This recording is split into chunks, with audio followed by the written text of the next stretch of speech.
Hello, and welcome to my channel, knottygnome Crafts. My name is Sarah, and you can find me as knottygnome on Instagram. It's time for another Friday Sews, where we talk about my week of sewing and any upcoming plans that I have going on next week. But before we get started, I just wanted to briefly tell you what I'm wearing. This is the True Bias Ogden Cami in a silk charmeuse fabric that I got from Fibre Mart. I made this back in 2018. And then on the bottom, I am wearing my stripy linen rayon simplicity pants that I made last week. And I don't remember the number, but I will put it in the bottom of the screen. And so let's just get going.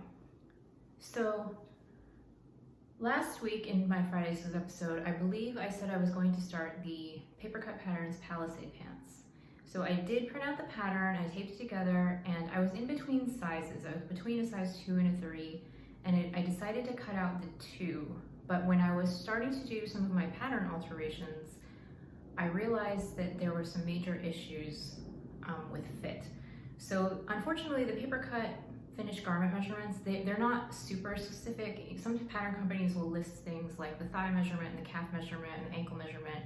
Paper cut patterns, I think, only lists the hip and possibly the waist, but I measured the calf of the pants pattern, and it turns out that the size 2 calf was about 2.5 inches smaller than my actual calf size. So I had that issue, and then I also had some issue with altering the crotch. So I just decided that I should reprint and cut out the size 3 and then kind of start my alterations from there, because it would be less of a big change that I would need to make by starting with a larger size. So because I was not a good girl and I didn't trace my pattern, I have to reprint it and put it together again. And so I just wasn't excited about the prospect of doing that, so I just decided to shelve the Palisade pants for now.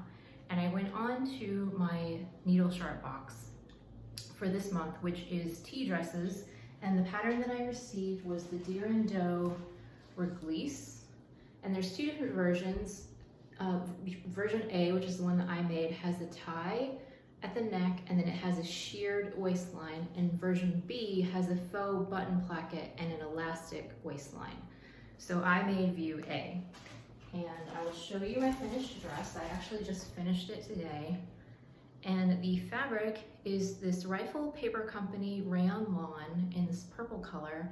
It's funny because I've never really been that into purple, but just lately I've been loving it, so I'm really glad I got this fabric. It's very pretty, and the edges, the neckline edge is finished with bias tape, and the hem is also finished with bias tape. So one thing about this pattern that you should keep in mind, that it does not say anywhere on the pattern envelope that I'm aware of, is that this pattern is really not suitable for directional prints. The bodice pieces in the front and the back, there's a center front seam and a center back seam. These are kind of the bias, and then this is a half circle skirt. And so fortunately for me, the pattern is really subtle, but this is a directional print. All of the flowers are upright in one direction. It doesn't go both directions. And so again, like this is a busy enough print that you can't, it's not that noticeable, but you could imagine if you had something that was obviously a directional print, like if it had people on it or something, you would be able to tell that like the directions are strange. Because with the circle skirt, in the center, you know, the flowers are going sideways, and then on the sides, they go vertically. So just keep that in mind, that if you do want to make this dress, it's not really suitable for directional prints in my opinion.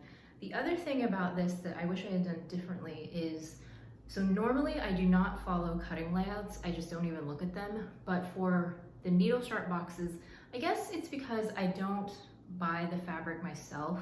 So I don't know, I'm a little bit nervous about not having enough fabric. So it's like the one time that I do actually adhere to the cutting layouts. So I did the cutting layouts, but as I said, the bodice has a center front and a center back seam. The way that they have you do it on the cutting layout, the direction, the 45-degree angle is the same across the entire bodice, front and back. Whereas I personally think it would look nicer if the diagonals were a chevron. So if they went in opposite directions and kind of met in the middle, I think that would look nicer in my opinion, but I wasn't thinking, because I was adhering to the cutting layout, so I didn't think about doing it myself, and then once I had cut it out, it was too late to change it. I did shorten the skirt, I think by not that much, or maybe like 1.5 inches, because I wanted the dress to hit me above the knee. And it went together pretty easily. It's just a pull-on dress. So this, I did have some problems with the shearing, like getting my shearing settings right. So the shearing is a little bit tight in the waist. I'm not sure if I should have actually graded up. Did I say what size I made? I made the size 36. I'm sorry, I'm very unprepared. I made a 36. I think I may have been better off grading up to the next size up in the waist, or I think I might have been better off doing the elasticated version rather than the sheared version. The needle chart box actually did provide enough notions to do both. You could do either view. So it came with buttons, it came with elastic, it came with elastic thread. But yeah, I think the shearing is a little bit tighter on my waist. I kind of wish I had just done the elastic version instead. So the last thing I want to say about this dress is that I did let it hang for a couple of days before I did the hem. I was originally going to let it hang for a week, but I just know myself, and if I waited an entire week to hem the dress, I would never hem it. I would have mentally moved on to something else, and it would just be hanging in here in this room, and I would be thinking to myself, oh yeah, I really need to hem that dress, and then I would just never do it. So I did let it hang for a couple of days, and to even up the hem this time, I put the skirt out flat on a table, and I just used a tape measure and measured from the waistline of the skirt down to the hem, and I did that all the way around and evened out the hem that way. I know it's not the best way to do it, but the best way to do it would be to have someone else do it, and I'm not gonna make my husband even out my skirts for me every time I make a skirt. Like, that's not, I love him, I wouldn't do that to him. I don't even like doing it, so I'm just not gonna do that. I did have somebody comment on one of my other videos about a tool that's like a stand that you can like spray chalk on the hem. So I did look up that tool, but all of the reviews, or a lot of the reviews, were like, this thing is the worst piece of crap ever, it doesn't work, blah, blah, blah. And so I was just like, I don't know if I wanna do that. So this is just, I did the best that I could with the hem. It might drop more, it might be a little bit uneven. I'm just gonna live with it. And that's where I'm at right now with my hems. So that was the Deer Doe Reglisse dress. I'm sorry if I'm rushing. I'm trying to get dinner ready at the same time as I'm filming this video. So let's just move on to the next thing. So after I had finished everything but the hem on the dress, I then decided to make the Fibre Mood Paulette, which was in my May sewing plans. And I will link to that video up above. At the time, I was undecided which fabric I wanted to use for the blouse, and I actually stayed undecided about it up to the very end because I really love both of those fabrics. One is a Rifle Paper Company and one is an art gallery, and I just couldn't decide which one I should pick because although I really like the style of the Paulette, I wasn't sure that I was gonna like it on me, and those fabrics are just too precious to me to cut them out and then make up something that I wasn't ever gonna wear. So in the end, I decided to use a completely different fabric. I grabbed some rayon dobby from my stash that I got from fabric.com. It's actually the same fabric that I used to make my Mallory McCall's shirt. It's just a different colorway. And I do really like this fabric because it is rayon, so it's drapey and soft, but it's not sheer. It's not heavy or anything, but it's not super lightweight. So I made the Paulette top from Fibre Mood, and I did make a modification. It originally has long sleeves with a cuff, and I made elbow length sleeves with some shearing at the cuffs. So that was the only change I made to the pattern, I think, other than the buttonholes, but I'll talk about that in a second. So on this one, I made the size 2, which is the second smallest size, and I will put the sizing chart up here. And I don't think I had enough fabric technically. I had 1.5 yards of this fabric, and I forget how much it called for, but I did know I was shortening the sleeves and eliminating the sleeve cuffs. So I was able to squeeze this top out of 1.5 yards of fabric. Oh, I just finished this today, so all of my markings and stuff are still on there if you're wondering what this is. And I did 3 lines of shearing. I originally wanted to do 4, but after I did 3, I was like, that's good enough. So that's why that extra mark is there. The back has the ruffle that continues onto the back. So the most annoying part of this pattern is hemming this ruffle. If I'd had enough fabric, I would have cut 2 of the ruffle, sewn them together and turned them right side out, so I would have had a double layer, but I didn't have enough fabric. And so I thought about using my serger rolled hem, but I didn't have the right color in my serger. I used gray serger thread, which, I mean, I think it looks fine, but for a rolled hem that's gonna show on the outside, I just didn't want it to be gray. And so in the end, I did suck it up and I did the sewing machine rolled hem on this, but it is very, very long and it's tough to do because it's on a curve and it was kind of a pain, but I got there in the end. So after I finished this top, I tried it on. It fits really well. I'm not sure that I like it. I don't have any pictures of it modeled yet. I'm gonna wait until it's washed and all the markings come off. Yeah, I don't know. I think it's just kind of okay. I don't dislike it, but I'm also not like super in love with it. So I am kind of happy that I made it out of this fabric instead of my precious fabrics. So for Fibre Mood, what they do is on the pattern piece, they just give you the marking for the top buttonhole and the bottom buttonhole, and then you can decide how many buttons you want to add. And so I just used my Simplex gauge and I put 6 buttons on, and then you are supposed to put a button and a buttonhole at this top collar stand here.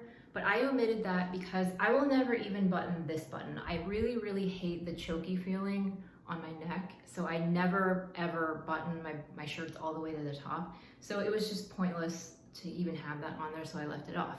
The other thing I wanted to say about this collar stand, I really do like the way that the collar stand was constructed. So they have you stitch the collar stand to the wrong side of the shirt, and then you flip it over and top stitch on the right side. Whereas most of the time, other patterns I've done, they tell you to stitch it to the right side and then you flip it to the wrong side, and then you have to slip stitch it by hand and then you top stitch. So this eliminated a step, which I really liked that.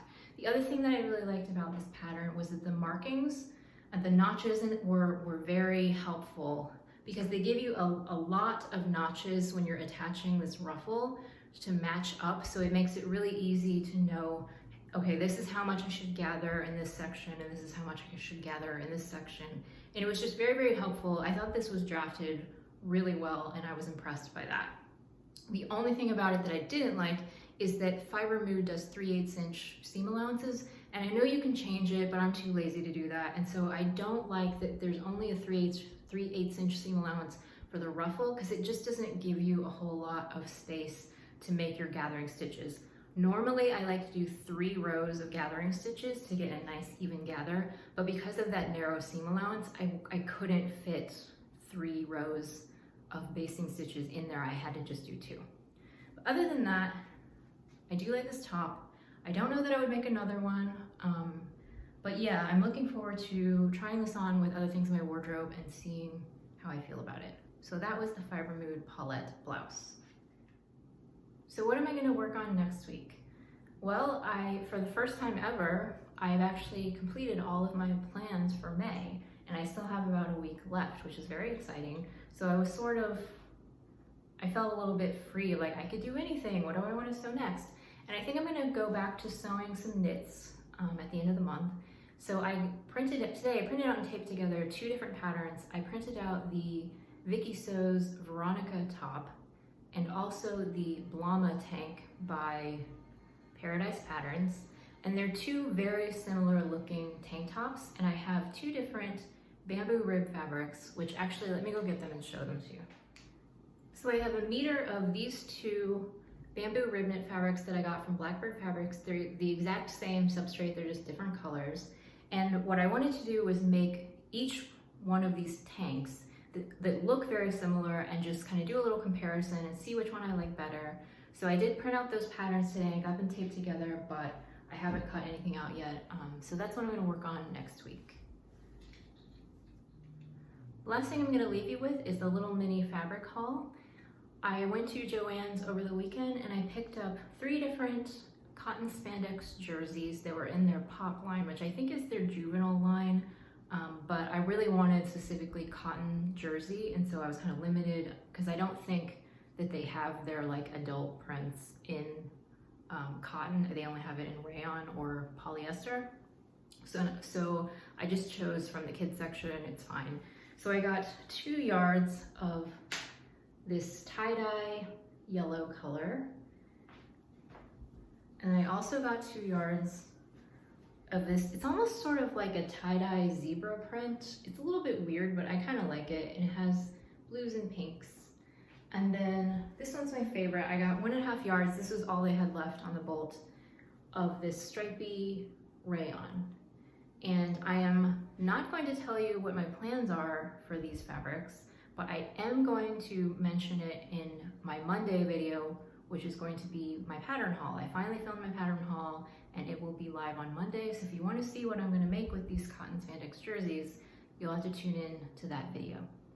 So that is everything that I have for you today. I need to get my dinner going, so I'm going to sign off. And thanks so much for joining me. I'll see you next time.